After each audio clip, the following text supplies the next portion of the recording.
Friends, Nobel online education में आपका स्वागत है। आज अपन रसायन विज्ञान क्लास भी रसायन विज्ञान यानी केमिस्ट्री की शुरुआत करेंगे, जिसमें अपने सबसे पहला टॉपिक लिया है वो है रासायनिक बलगतिकी। रासायनिक बलगतिकी अपन जहाँ से बात करना शुरुआत करेंगे तो ये है फिजिकल केमिस्ट्री के अंदर आता है, यानी भौतिक रसायन के अंदर। अपना टॉपिक कौन से वाला टॉपिक है? इसका है भौतिक रसायन का। भौतिक रसायन के अंदर यदि अपन इसकी बात करते हैं तो भौतिक रसायन बोलते हैं कि रसायन विज्ञान की वह शाखा जिसमें किसी अभिक्रिया के वेग, क्रियाविधि और प्रभावित करने वाले कारकों का अध्ययन किया जाता है। क्या कहलाता है? रासायनिक बलगतिकी। कौन कौन सी चीजें? किसी भी अभिक्रिया के वेग, दूसरा क्रियाविधि और तीसरा है प्रभावित करने वाले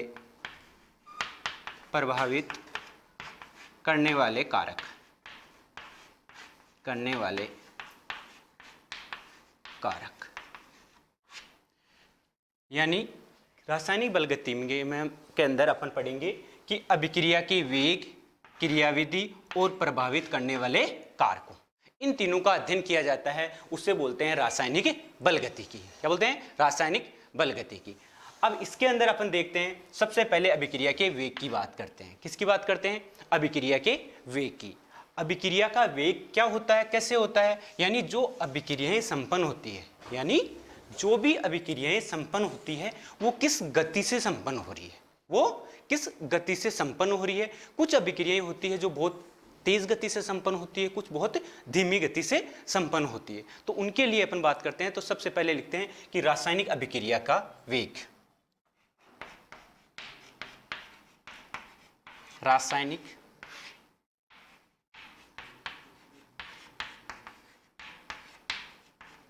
अभिक्रिया का वेग। अब रासायनिक अभिक्रिया के वेग की बात करते हैं, यानी अभिक्रियाओं का वेग। तो अभिक्रियाएं तीव्र गति से भी संपन्न होती है और मंद गति से भी संपन्न होती है, यानी भिन्न भिन्न अभिक्रियाएं होती है, उनका वेग क्या होता है? भिन्न भिन्न होता है, अलग अलग प्रकार से संपन्न होती है। जैसे अपन यदि एग्जाम्पल की बात करते हैं, तो AgNO3 प्लस NaCl का एक्वस सॉल्यूशन। कौन सा सॉल्यूशन है? Aqueous solution. यदि इसकी अभिक्रिया अपन करवाते हैं, AgNO3 सिल्वर नाइट्रेट की अभिक्रिया सोडियम क्लोराइड के साथ में, जलीय सोडियम क्लोराइड के साथ में कराते हैं, तो ये अभिक्रिया बहुत तीव्र गति से संपन्न होती है। और यहां पर क्या बनता है? AgCl का श्वेत अवक्षेप बनता है। AgCl का श्वेत अवक्षेप बनता है, प्लस साथ में इसके अंदर NaNO3 सोडियम नाइट्रेट बनता है। यानी ये अभिक्रिया तीव्र गति से संपन्न होती है। कौन सी रिएक्शन है? फास्ट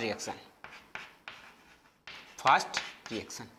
अब ऐसे ही अपन बात करें कि कुछ अभिक्रिया बहुत मंद गति से संपन्न होती है, जैसे लोहे पर जंग लगना। लोहे पर जंग लगने की जो क्रियाविधि होती है, ये इतनी धीमी होती है कि उसका प्रेक्षण या मापन अपन आसानी से, वेग का मापन आसानी से नहीं कर सकते। तो फास्ट में कौन सी होगी? AgNO3 के NaCl के साथ अभिक्रिया, इसमें AgCl का श्वेत अवक्षेप बनता है। और यदि फास्ट के अंदर बात करें तो अपन बोल सकते हैं अम्ल क्षार अभिक्रियाएं। कौन सी? अम्ल क्षार जो भी अभिक्रियाएं होती है वो इतनी फास्ट होती है कि अपन उसको, यदि उसके टाइम की बात करें तो 10⁻⁻12 से 10⁻⁻16 सेकंड के अंदर अभिक्रिया संपन्न हो जाती है। यानी ये अभिक्रियाएं बहुत तीव्र गति से संपन्न होती है। लोहे पर जंग लगना। कौन सा? लोहे पर जंग लगना। ये अभिक्रियाएं क्या होती है? लोहे पर जंग लगना बहुत धीमी गति से संपन्न होती है। तो ये फास्ट हो गई, ये बहुत धीमी हो गई। लेकिन बहुत सारी अभिक्रियाएं ऐसी होती है जिनका अपन मापन आसानी से कर सकते हैं, जिनका मापन, अभिक्रिया के वेग का मापन आसानी से अपन कर सकते हैं। जैसे अपन यदि एग्जाम्पल लेने की उनकी बात करते हैं, तो एग्जाम्पल की बात करते हैं इनके अंदर, यानी जिनका अपन मापन कर सकते हैं, उनके अंदर बात करते हैं कि एस्टर का सोडियम हाइड्रोक्साइड द्वारा जल अपघटन। इसके द्वारा? एस्टर का सोडियम हाइड्रोक्साइड द्वारा जल अपघटन। एस्टर की बात करते हैं तो अपन लिखते हैं CH3 COO(C2H5), इसका सोडियम हाइड्रोक्साइड द्वारा जल अपघटन। सोडियम हाइड्रोक्साइड क्या हो गया? NaOH। यदि इसका जल अपघटन यहां से अपन करते हैं तो यहां अपने को प्राप्त होता है अम्ल, और दूसरा क्या होता है? एल्कोहल। अम्ल और एल्कोहल प्राप्त होता है, यानी इस अभिक्रिया का अपन वेग ज्ञात कर सकते हैं।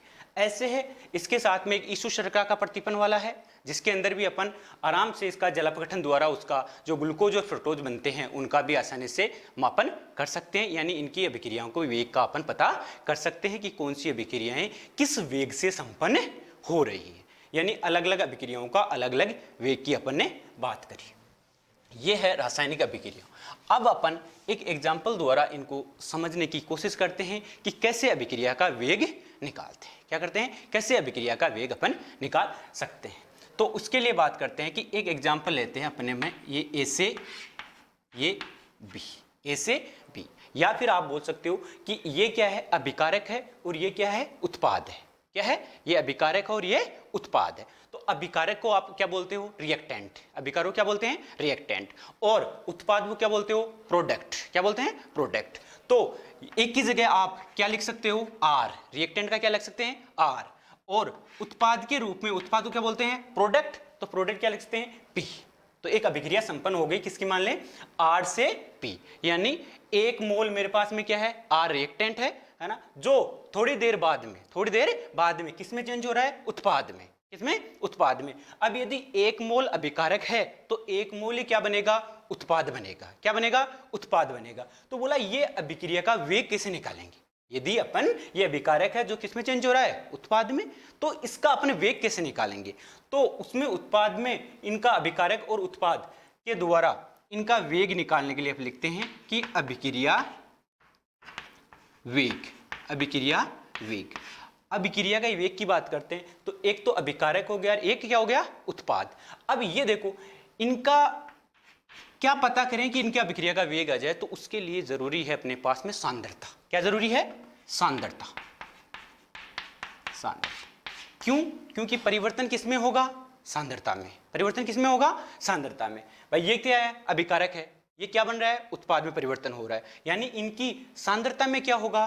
परिवर्तन होगा। क्या होगा? सांद्रता। तो अभिक्रिया के वेग की बात करते हैं तो अभिक्रिया का वेग, नॉर्मल अपन वेग की बात करते हैं तो वो होता है सांद्रता अपॉन समय। क्या होता है? सांद्रता अपॉन समय। तो यहां पर जब अभिक्रिया वेग बात करते हैं और रिएक्टेंट की बात करते हैं तो इसकी सांद्रता में कमी होगी और उत्पाद की सांद्रता में क्या होगी? वृद्धि होगी। 100% है, क्योंकि पहले अपन बात करते हैं तो ये तो 0 होगा, शून्य होगा, कुछ भी नहीं होगा, और होगा क्या? अभिकारक होगा अपने पास में। अब धीरे धीरे जब अभिक्रिया संपन्न होगी तो अभिकारक तो कम होता चला जाएगा और उत्पाद में क्या हो जाएगी? वृद्धि होती, यानी इसकी सांद्रता में कमी होगी, इसकी सांद्रता में वृद्धि होगी। यानी अभिक्रिया के वेग के लिए लिखते हैं अपन, अभिक्रिया का वेग किसके? अभिकारक R का लिखते हैं कि R की सांद्रता में कमी, R की सांद्रता में कमी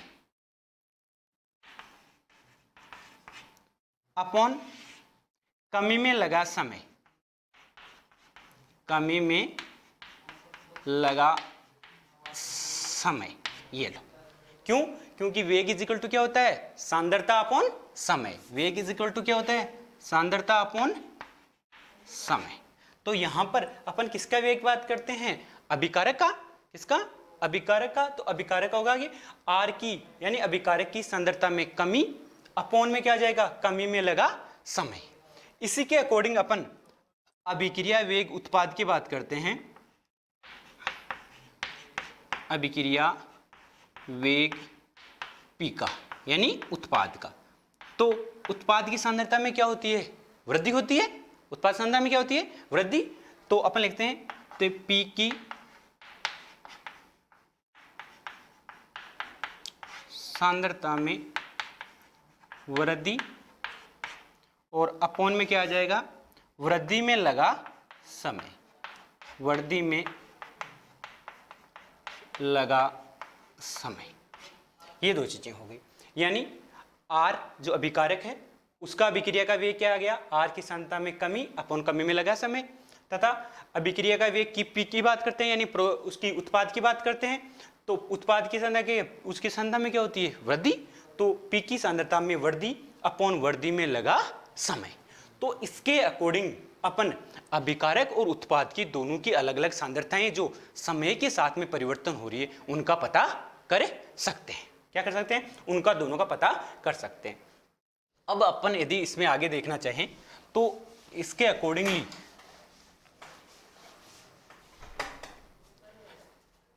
अपन देखते हैं इसके अंदर कि अभिकारक की सांद्रता में लगातार क्या हो रही है, कमी हो रही है, उत्पाद की सांद्रता में लगातार क्या हो रही है, वृद्धि हो रही है। तो उसके अकॉर्डिंग अपन क्या कर सकते हैं, ये कर सकते हैं कि माना पहले जो 8 से P ये बन रहा था तो इसकी सांद्रता में कमी हो रही थी, क्या हो रही थी, कमी हो रही थी। तो मैं इसको ऐसे ले लेता हूं कि पहले ये माना कि R1 थी, इसकी सांद्रता क्या थी, R1 थी, क्या थी, R1। थोड़ी देर बाद में यानी 5 सेकंड 10 सेकंड 15 सेकंड के बाद में अपन देखते हैं तो इसकी सांद्रता में क्या हो गया, परिवर्तन हो गया, क्या हो गया, परिवर्तन हो गया। तो उसको क्या ले लेते हैं, R2 ले लेते हैं। ये क्या थी, R1 थी और वो क्या हो गई, R2 हो गई। ठीक है, ऐसे ही अपन यदि उत्पाद की सांद्रता की बात करते हैं, किसकी, उत्पाद की, तो उत्पाद की सांद्रता पहले क्या थी, 0 के समथिंग थी या फिर बहुत कम थी, तो उसको अपन क्या लेते हैं, ये P1, क्या ले लिया, P1, और ये क्या थी, थोड़ी देर बाद में क्या हो जाएगी, P2 हो जाएगी। ठीक है, अब अपन समय की बात करते हैं तो अपन जहां से शुरुआत करते हैं, जैसे माना पहले एक 0 सेकंड से करी या 1 सेकंड से कहीं से भी करिए, उसको टाइम को अपन क्या लिखते हैं, T1 लिखते हैं। ठीक है, और 5 सेकंड या 10 सेकंड बाद की बात करते हैं तो उसको अपन क्या करते हैं, T2 करते हैं। क्या करते हैं, T2 करते हैं। अब इनमें थोड़ा सा चेंज है कि यहां पर अपन ने बड़े कोष्ठक लगाए हैं। बड़े कोष्ठक का मतलब ये है कि ये सांद्रता को प्रदर्शित कर रहा है, किसको प्रदर्शित कर रहा है, सांद्रता को, और इसका कोई मतलब नहीं है इन कोष्ठक से, मतलब है कि ये जो आर रिएक्टेंट है ये इसकी सांद्रता है, यदि जितनी भी होगी 0.4 हो 0.5 हो वो अपन डायरेक्ट यहां पर लिख देंगे। यहां मैंने आर लिखा है इसलिए अपन ने क्या लिख दिया, इसकी कोष्ठक में बंद कर दिया। टी क्या होता है, समय है, सांद्रता से मतलब नहीं है, इसलिए नॉर्मल क्या आएगा, टी। यानी आप बोल सकते हो T1 समय पर, किस पर, T1 समय पर रिएक्टेंट की सांद्रता क्या होगी, R1, और उत्पाद की सांद्रता क्या होगी, P1। फिर कुछ समय बाद में T2 समय पर, कैसे समय पर, T2 समय पर रिएक्टेंट की सांद्रता क्या बच जाएगी, R2, और उत्पाद की सांद्रता में वृद्धि होकर क्या हो जाएगा, P2 हो जाएगी। क्या हो जाएगी, P2। तो ये जो परिवर्तन हुआ है, ये क्या हुआ है, परिवर्तन हुआ है इनमें, है ना। तो उसको अपन किसके द्वारा दर्शाते हैं, डेल के द्वारा। किसके द्वारा दर्शाते हैं, डेल के द्वारा। ये चिन्ह लग जाता है किसका, डेल का। ठीक है, तो अपन अब समय लिखेंगे, क्या लिखेंगे, टी, डेल टी, क्या लिखेंगे, del T. Del t is equal to क्या होता है, T2 माइनस T1। कैसे, पहले यहां पर 0 सेकंड थी, 5 सेकंड तक अपन ने परीक्षण किया, कोई भी परीक्षण क्या किया, 5 सेकंड तक किया, तो ये T2 कितना है, 5 सेकंड हो गया। यहां पर कितनी थी, 0 थी, तो 5 माइनस 0 तो कितना हो गया, 5 सेकंड हो गया, तो वो क्या हो गया, डेल टी हो गया अपना। ठीक है, ऐसे ही अपन यदि सांद्रता की बात करें, रिएक्टेंट की सांद्रता की, किसकी, रिएक्टेंट की, तो ये हो जाएगा डेल आर। क्या हो जाएगा, डेल आर, R2 की सांद्रता माइनस R1 की सांद्रता, ये लो, क्या हो गया, डेल आर, R2 की सांद्रता माइनस R1 हो जाएगा। ठीक है, ऐसे ही किसकी, उत्पाद की बात करते हैं। उत्पाद की बात करते हैं तो उत्पाद के लिए कहते हैं P2 की सांद्रता माइनस P1 की सांद्रता, क्या होगी, P1 की सांद्रता।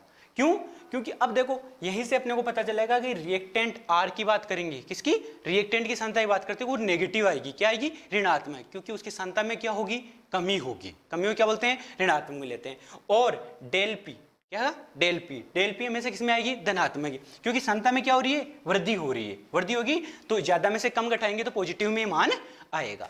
तो अब इसकी बात अपन करते हैं कि ये अपन del T, del P, del R और डेल पी के द्वारा इसको दर्शाते हैं। तो इसके अकॉर्डिंग इसमें आगे देखते हैं।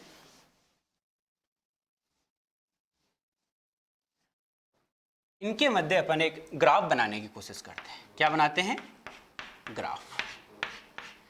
दो चीजें अपन इसमें पढ़ रहे हैं, एक तो सांद्रता और एक है समय। तो अपन किसी भी अभिक्रिया की वेग के सांद्रता और समय के मध्य ग्राफ बनाते हैं। क्या बनाते हैं, ग्राफ बनाते हैं। अब देखो, ये तो अपन यहां पर लेते हैं सांद्रता, ये क्या लेते हैं, समय। समय। अब इसमें सांद्रता क्या होती है, अभिकारक की सांद्रता। किसकी बात करते हैं सबसे पहले, अभिकारक। अब देखो अभिकारक की सांद्रता में समय के साथ में क्या होती है, कम होती है। क्या होती है, कमी होती है। तो इसका जो ग्राफ बनेगा वो एकदम ऐसे बनेगा, यानी अभिकारक पहले ज्यादा था, फिर धीरे धीरे समय के साथ में धीरे धीरे क्या होगी, इसमें कमी हो गई। क्या हो गई, कमी हो गई। इसी तरह अपन दूसरा ग्राफ बनाते हैं, ये समय और ये सांद्रता। अब उत्पाद की सांद्रता में क्या होती है, वृद्धि होती है समय के साथ में। उत्पाद सांद्रता में क्या होती है, वृद्धि होती है। तो वृद्धि के लिए क्या बनेगा, ये ग्राफ ये वाला बनेगा। यानी ये किसका हो गया, अभिकारक के लिए क्या लिख सकते हैं अपन, आर। और ये किसके लिए है, उत्पाद के लिए, तो यहाँ क्या लिख सकते हैं, पी।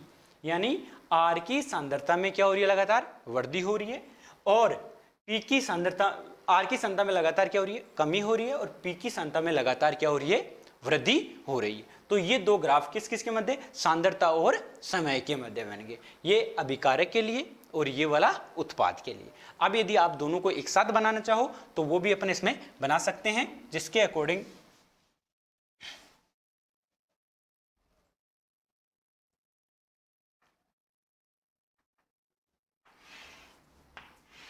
ये लो, ये समय और ये सांद्रता। समय और सांद्रता के मध्य कौन कौन से देखे थे अपन ने, अभिकारक और उत्पाद दोनों का ग्राफ। अभिकारक में सांद्रता में क्या हो रही थी, कमी हो रही थी समय के साथ में, तो ये वाला ग्राफ आया था, ये वाला। ठीक है। उत्पाद की सांद्रता में क्या हो रही थी, कमी, तो ये वाला। ठीक है। ये किसका वाला हो गया, आर का, और ये किसका हो गया, पी का। ठीक है। तो एक की सांद्रता में कमी, एक की सांद्रता में वृद्धि हो रही है। ठीक है। तो ये दोनों का क्या बनता है, ग्राफ बनता है। क्या बनता है, ग्राफ बनता है।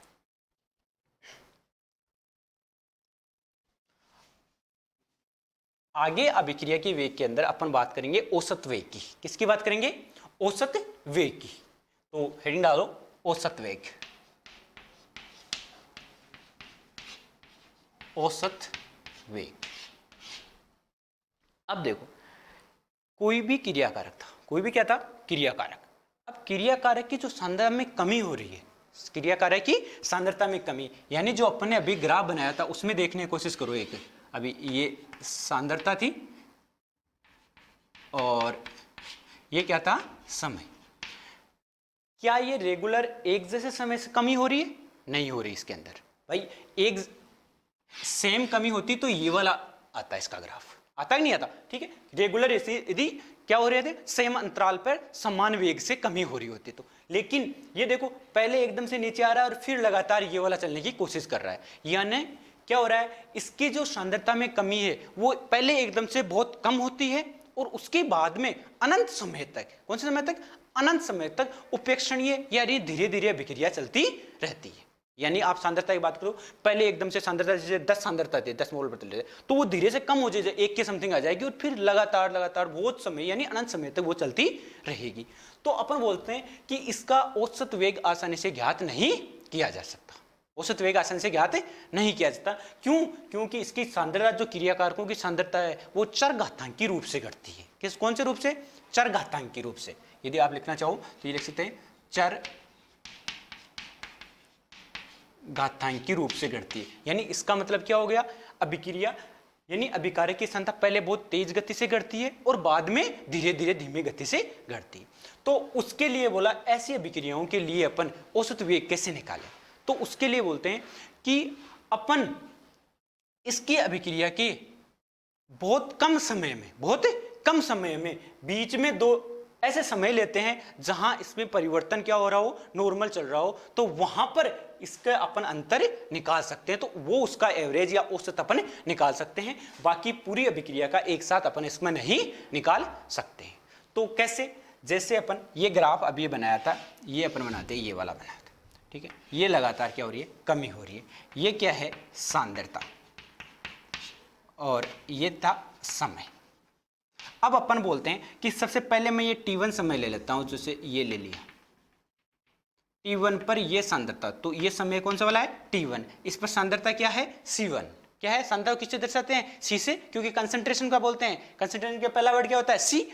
अब अपन किसी समय थोड़ी देर बाद में मैं यहां ले लेता हूं, तो ये हो गया T2, क्या हो गया T2, तो इसके लिए ग्राफ ऐसे बनेगा, तो ये क्या हो गया C2।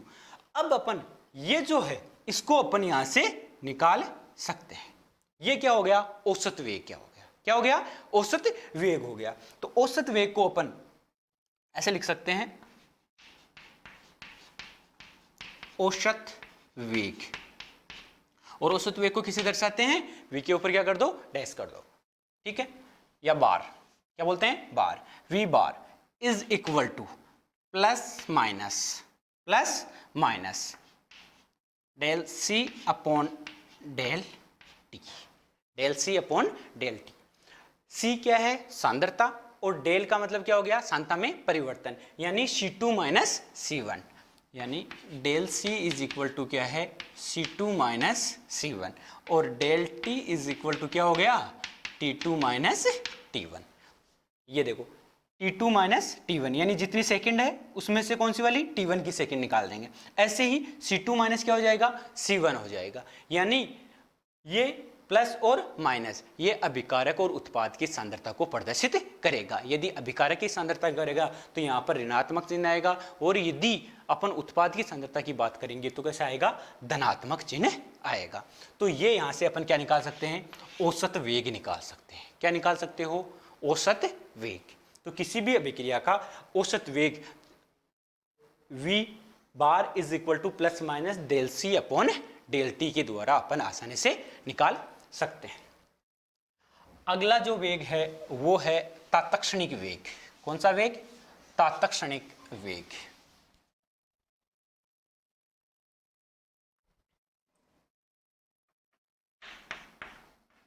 तात्क्षणिक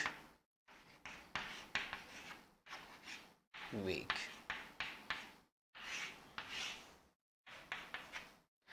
तात्क्षणिक वेग क्या होता है, देखो छोटी छोटी चीजें हैं, इनको यदि आप साथ साथ में यदि एक बार दिमाग से सोच लिया ना कि ये वाली चीज ऐसी होती है, तो उसके अकॉर्डिंग कभी नहीं बोलोगे, रटने वाली चीज ये से नहीं होगी। तो इसमें एक छोटा सा सोचो, तात्क्षणिक वेग, तात्क्षणिक यानी किसी भी क्षण, किसी भी क्या हो गया क्षण, यानी अभिक्रिया का एक तरह से क्या होता है वास्तविक वेग ही होता है, अभिक्रिया का वास्तविक वेग ही होता है। लेकिन इसमें अपने को क्या सोचना पड़ता है, एक किसी क्षण ले लो, कोई भी अभिक्रिया संपन्न हो रही है, कोई भी क्षण ले लो, यानी अनंत सूक्ष्म समय के अंदर अभिक्रिया के वेग में होने वाला परिवर्तन। कौन से में, अनंत सूक्ष्म समय में, अनंत सूक्ष्म समय में अभिक्रिया के वेग में होने वाले परिवर्तन को क्या बोलते हैं, तात्क्षणिक वेग। अनंत सूक्ष्म समय में क्या बोलोगे, अनंत सूक्ष्म समय में अभिक्रिया के वेग में होने वाला परिवर्तन। हालांकि हकीकत में होता क्या है, वास्तविक वेग ही होता है, लेकिन इसमें किसी निश्चित क्षण पर अभिक्रिया के वेग में जो परिवर्तन होता है उसको क्या बोलते हैं, तात्क्षणिक वेग बोलते हैं। क्या बोलते हैं, तात्क्षणिक वेग बोलते हैं। या अपन बोल सकते हैं कि अपन ने इसके अंदर क्या लगा दी, लिमिट लगा दी। क्या लगा दी, लिमिट लगा दी कि ये समय बहुत कम होना चाहिए। तो उसके अकॉर्डिंग जिसका जो फॉर्मूला है उसकी बात करते हैं, तो आप लिखते हैं कि अभिक्रिया का वेग, अभिक्रिया का वेग, या फिर बात करते हैं तात्क्षणिक वेग की, तात्क्षणिक वेग। यदि अपन तात्क्षणिक वेग लिखते हैं तो जो अपना नॉर्मल समय था तो उसके अंदर अपन क्या लगा देते हैं, लिमिट लगा देते हैं। क्या लगा देते हैं, लिमिट लगा दिया कि कोई समय क्या होना चाहिए, बहुत कम होना चाहिए, यानी 1 सेकंड पकड़ा और इसका वेग बताना है अपने को 1 सेकंड के अंदर। तो उसके अपन बात करते हैं, तो अपन ने क्या लगा दी, लिमिट। क्या लगा दी, लिमिट। और लिमिट क्या दे दी, डेल टी, जो डेल टी था वो कितना होना चाहिए, 0 के आसपास। तो इसकी अपन बात करते हैं, तो लास्ट है अपन इसके पढ़ते हैं। तो इसमें के अंदर क्या था, प्लस माइनस क्या था अपना, del C upon del T, del C upon del t. अब देखो इसके अंदर जब लिमिट लगा देते हैं, लिमिट लगा देते हैं, तब इसका आता है plus minus D C upon D T, D C upon D T. यानी परिवर्तन क्या हुआ कि डेल और डी में, डेल और डी में, बाकी और कोई चेंज नहीं है, तात्क्षणिक वेग का किसी क्षण वेग है, यानी कहने का मतलब वही वेग है जो अभिक्रिया का वेग था। इसमें फर्क क्या हुआ, वहां पर क्या था डेल्टा और यहां पर क्या है डी है, वहां पर डेल्टा यहां पर डी। डेल का मतलब है बड़ा परिवर्तन, थोड़ा सा बड़ा परिवर्तन, और डी का मतलब है अनंत सूक्ष्म परिवर्तन। तो यदि आपको यहां पर कोई पूछे कि ये डीसी क्या है, डीसी है ना, तो ये बोलेंगे अनंत सूक्ष्म सांद्रता में परिवर्तन, अनंत सूक्ष्म समय, अनंत सूक्ष्म समय, बहुत कम समय और बहुत कम सांद्रता में परिवर्तन क्या कहलाता है, तात्क्षणिक वेग। इसके आगे वाला टॉपिक अपन अगली क्लास के अंदर